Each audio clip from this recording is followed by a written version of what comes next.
What's up guys, it's Jay back at Hawthorn. I'm here with my series, Great Drinks in Under 1 Minute. Today we're doing an iced oat salted maple latte, starting with our house espresso.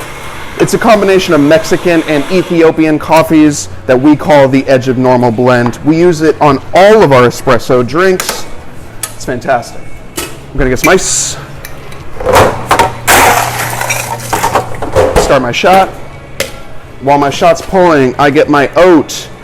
We use Ghost Town Oats. Here at Hawthorn, it is by baristas, for baristas. It's fantastic oat milk. It's sweet, steams well. It's exactly what we need on bar here.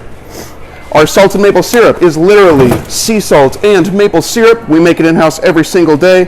1 ounce of this bad Johnny in here will do you just fine. 2 ounces of espresso.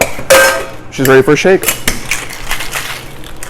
We like to shake good, not too hard, to ensure a nice froth and full flavor.